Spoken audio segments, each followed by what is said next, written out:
that you have to face a screen every day and deal with psychology. So you want to limit the reasons to anything that's contributing to anything that's detrimental to your psychology. So if you're making income, withdraw, use that, invest, put it into whatever it is that you feel that you believe in. So that's what I would say. Like if you, I feel like if you do good will come to you.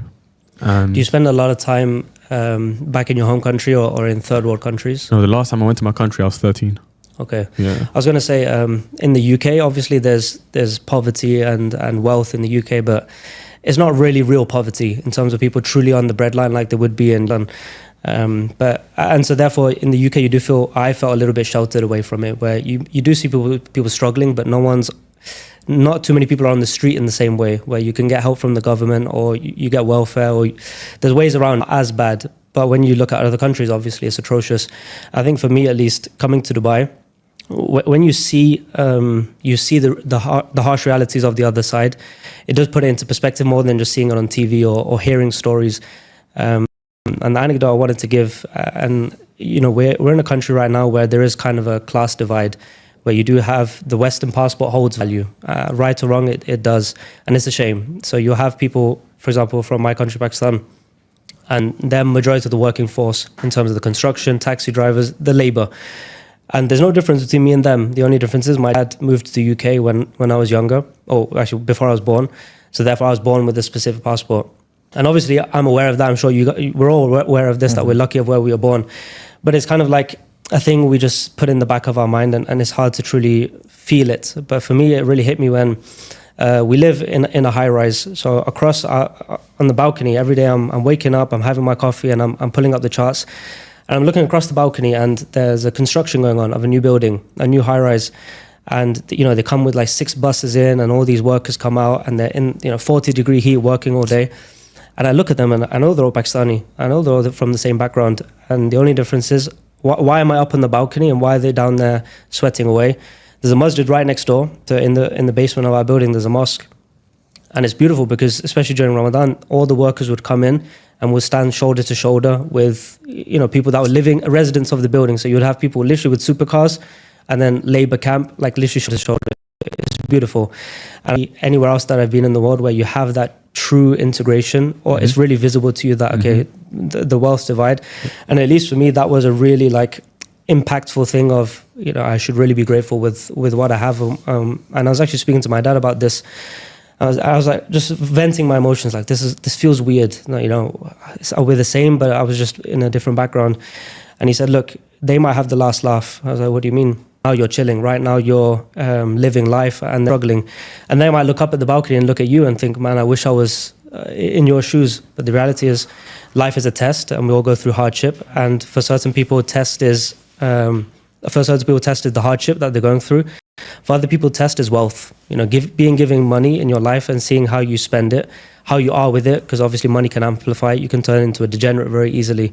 So that's what my dad told me, is like, be careful with the money you have, because this is your test. Just like their test is suffering and poverty, your test could be having the money and what you do with it. But yeah, and I think when you move, you will experience it, because everyone around you will be from these countries and not in the same way. I could definitely relate to what you said about seeing the buses, because I see it when I'm just driving around in Dubai sometimes, and I see them. And especially when I was staying in the villa, a lot of them were helping build one of the new villas. So every day they would drive past in the coach on the bus, and they would just look at all the cars, and like, I'm looking at all of their faces, and you can see in their face, they're looking at every house and they're thinking like, how are people living like this? Yeah.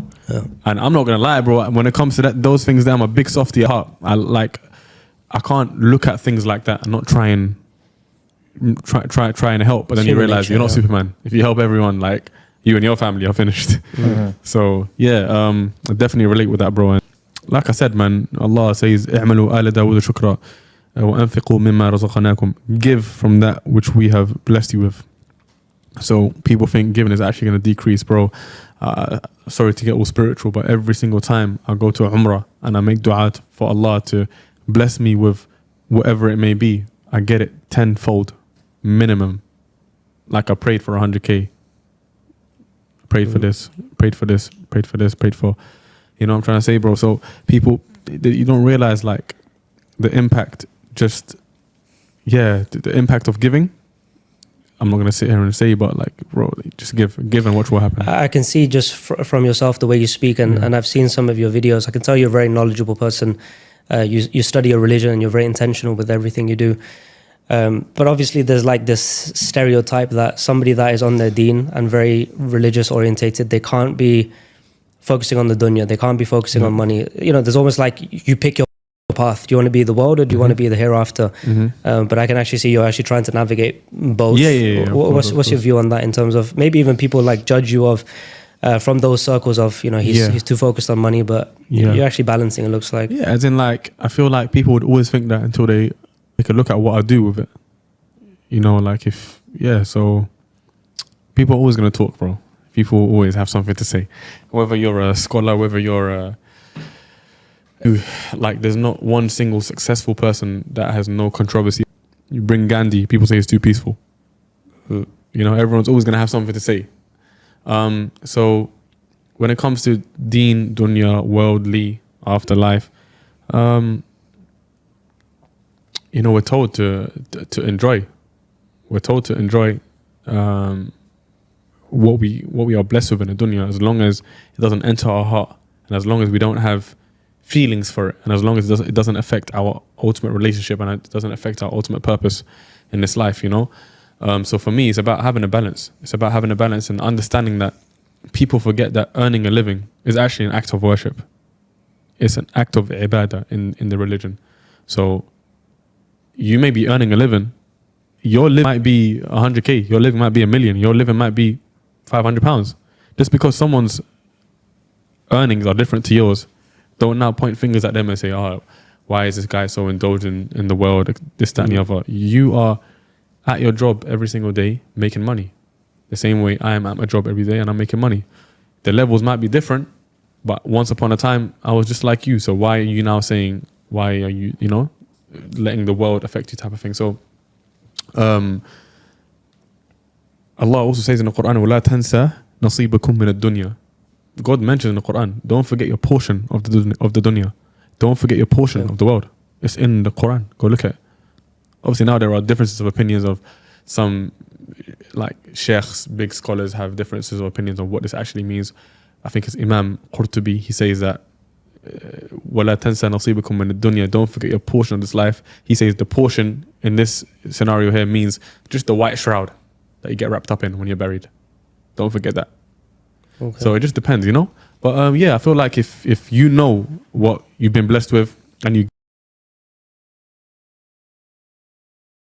give charity, and you help people, and you help struggling people, you help people that are in debt, and you understand the position that you was once in, and you never want anybody to go through that without feeling like you're Superman and trying to help everyone to the point where you're forgetting about yourself, I feel like only good can come to you. Yeah. I think you're in all of us actually, but especially yourself, you're in a pretty unique position because you're a young man, you're a good-looking guy, you've come across a lot of man. wealth. Appreciate it, man. You know, a lot of people could, in your shoes, you know, go down the path of clubbing and just chasing girls and these kind of things. Whereas, you know, congratulations, recently you got married. So appreciate it, man. Why did you decide to get married young? And this topic, do you want to even speak about it? Yeah, no, I don't mind speaking about it. I'll say I'm 24, like, bro, I was trying to get married at age 18. So, okay. Yeah. So alhamdulillah. Okay, young for the West. Because a lot of people think 30, 35. Of Alex course. is thinking, I don't know, in years from now. For me, it's young. Like 24 is young. I'm 26 this year. Yeah. And I think my culture, like right now, people are getting married at 30, 32, 33. So, yes. Of course, yes. Yeah, man. Primarily because people want to establish their finances, you know, invest in property before they even think of marriage. And obviously you expedited that and you've reached that at a lot younger age. Yeah. Okay, but you were looking, I'm more wanting to speak about the kind of, these days it's very red pill, you know, the Andrew Tate kind of stuff of, you know, chin and, you know, be this alpha man and date 3, 4, 5 women, the more the better kind of thing. And for a young man, that can be very aspirational, especially when certain kind of figures that come across very cool are portraying that. And obviously we have the alternative, which is we're bound by our religion and therefore we're kind of taught what we're told what we're supposed to do. And I'm sure there's always temptation, but okay, you were trying to get married at a young age. To be honest with you, honestly, bro, I was never that kind of guy in terms of, I've never been clubbing, I've never smoked, I've never drank alcohol. I like to think that I've abstained from a lot, you know, things that I've been from. So I've dibbled and dabbled in a lot of wrongdoing, nobody is sinless.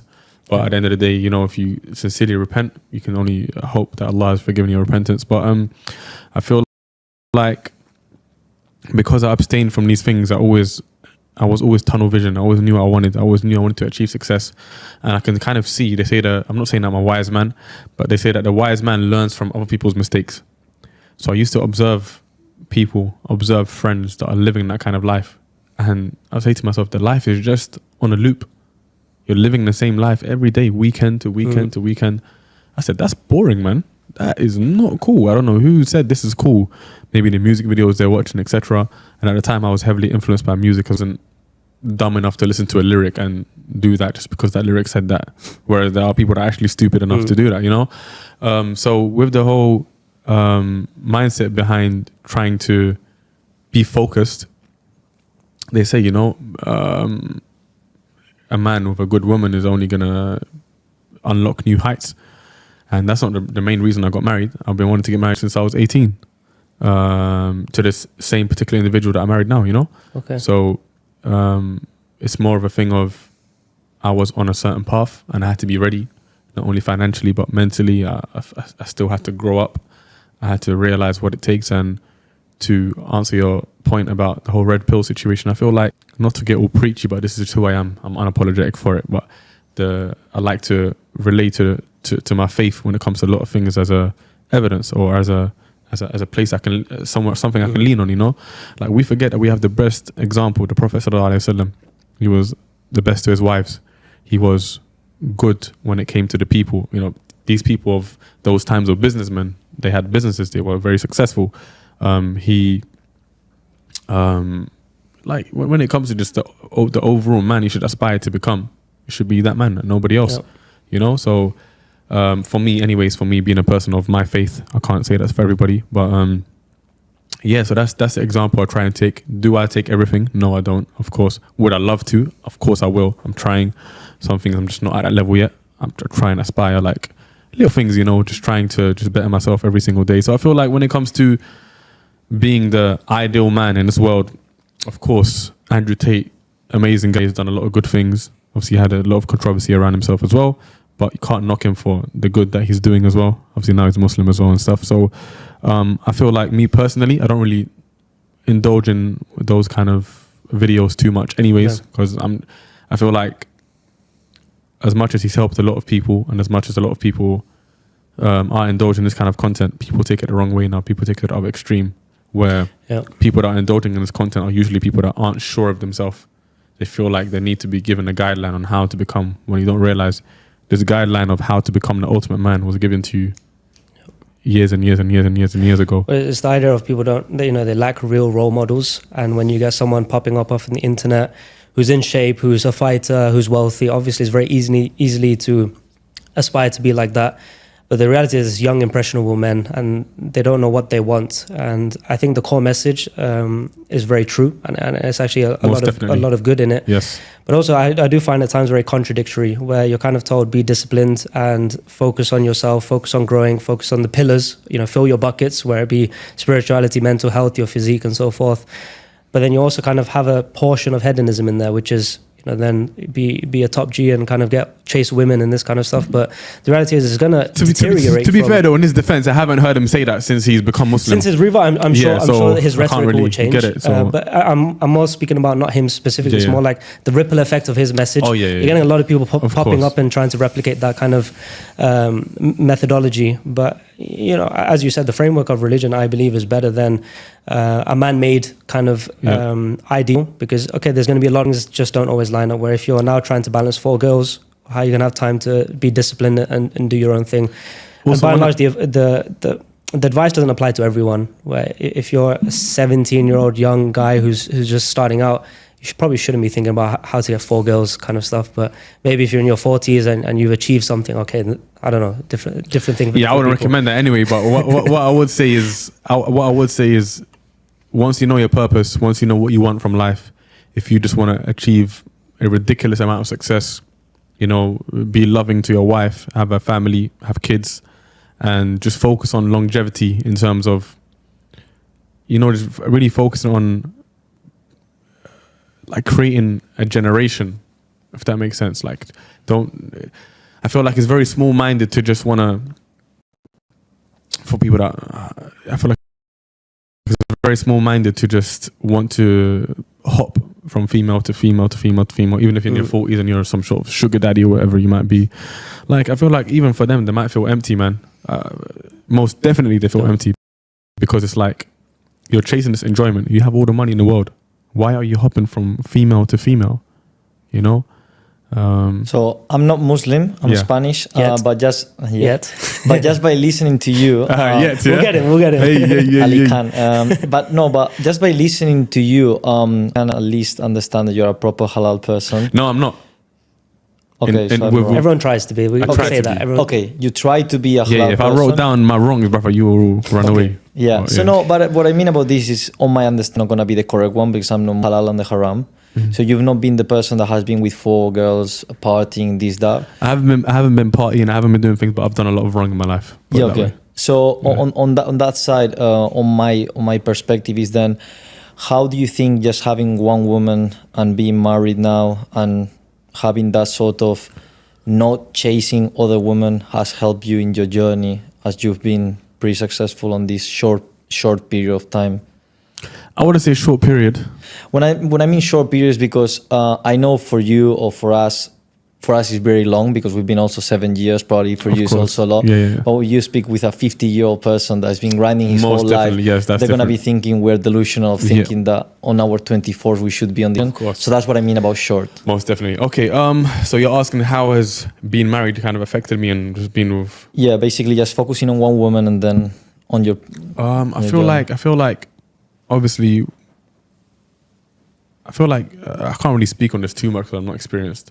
I've only recently got married, but I feel like it gives you a next level of focus, because you have to understand at the end of the day you're a man, and when you're a man you're going to be like, your testosterone is high, you're thinking productivity, you're trying to be productive, you don't want to be distracted. And I feel like if you have a good woman in your corner who supports you and who understands her position as a woman, it will really elevate to heights you've never imagined before.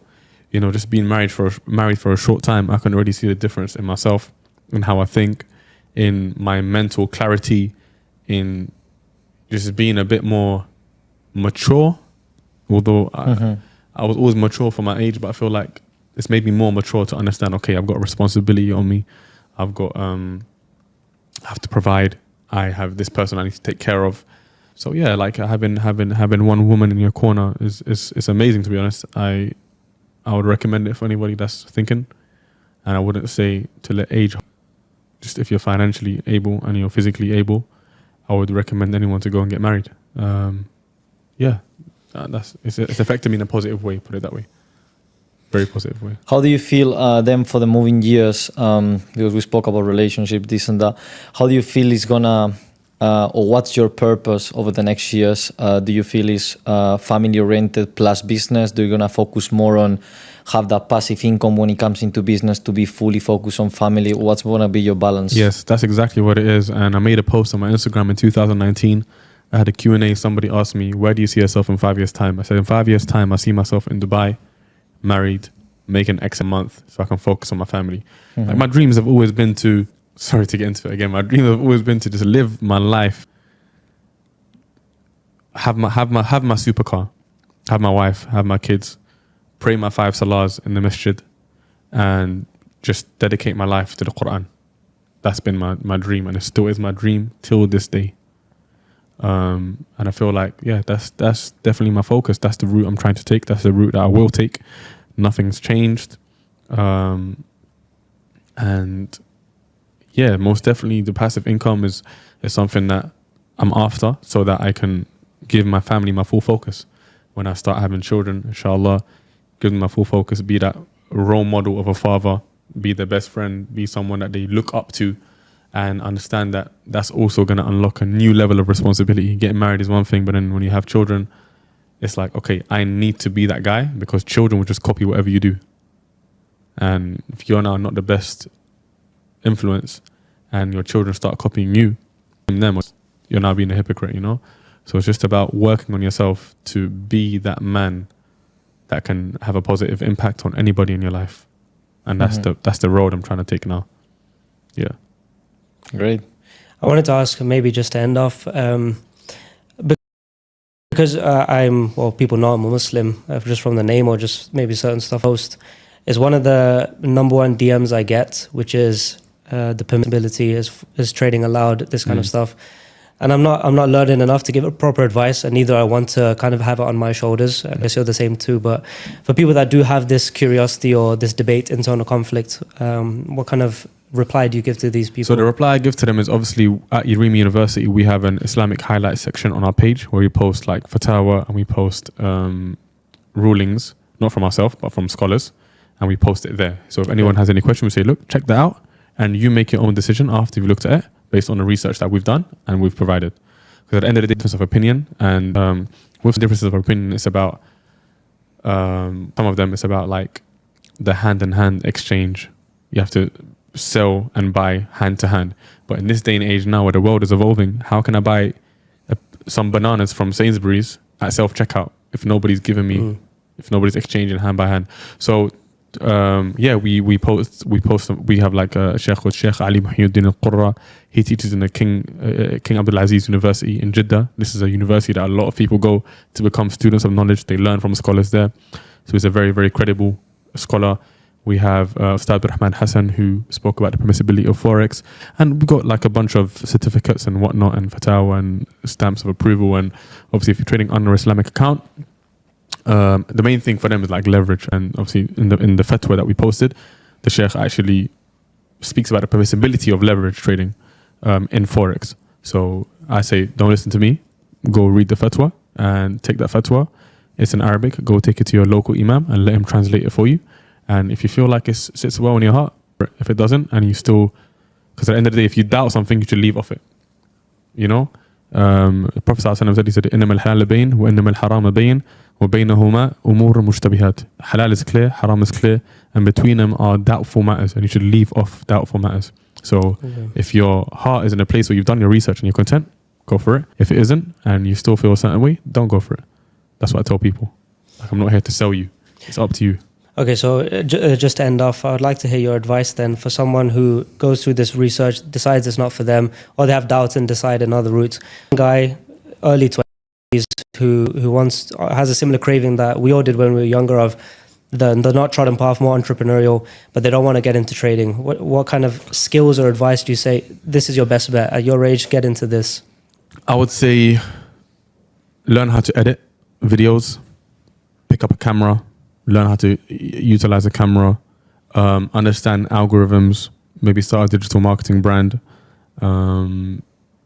go to propose your services to companies and say to them, look, I'm this kind of guy. I can offer you these videos, short form content, X, Y, Z.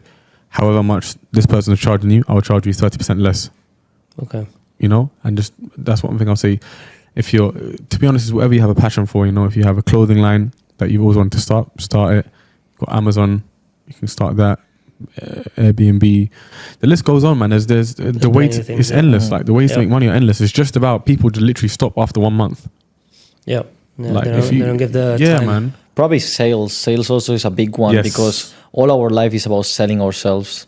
Like when you have a company, you're trying to sell a vision to your employees. When you are trying to get married, you're gonna sell the best version of yourself in some way, or that you are achieving also. So in general, therefore it's going to help you in so many I agree with that so much. Even sales in Dubai, like if you go on Indeed Dubai or LinkedIn, try and find a real estate job in Dubai. Sales is one of the best, because you have, it's not a salary thing where it's for your time, it's for your skill. The better you are at selling, the more you'll make. And of course, it navigates into every area of life. Even as you said, I think it's one of the best advice, which is, you know, in this attention economy, learn the algorithms, learn that, because the reason, what's her name? One of the Kardashians is a billionaire, or McGregor is a billionaire, or Kylie, yes. All of these people are not billionaires because of their business acumen. Maybe they partnered strategically with people that I know, but it was their personal brand. And therefore, if you can now capitalize on that, especially at a young age. It's primary. I'd also throw it back and say, yes, sales is probably the best skill within that, because when you're building a brand, you are still selling yourself, the way you talk, the way you influence. You're selling your ability to be likable and these kind of things. But now my answer has shifted actually. As of recently, I was more thinking about it. I think right now is the time for AI. If you can pick up coding or just pick up, there's so many things where you don't even need to be good at coding or anything like that. You can have no intelligence in that area, but just there's so much opportunity where something like 1,000 things are built off ChatGPT a month in terms of video editing softwares that are off ChatGPT or everything. That I would say get into that space and arbitrage that, because the SMMA model, which is essentially what you described, learn editing and sell it for cheaper, or people just find someone on Fiverr and arbitrage it to a Western client and they pocket the premium. Better than that these days, probably using technology and making like even a video editing agency, but you're using tech, so you don't even need the skill. So I think leveraging AI in this day and age is probably the biggest ROI we can do. That's a very, very, very good shout. Yeah. Awesome, guys. Well, that was a fun one. I think we've just crossed an hour and a half. So thank you very much for having me. Thank you very much for having me, man. Appreciate it.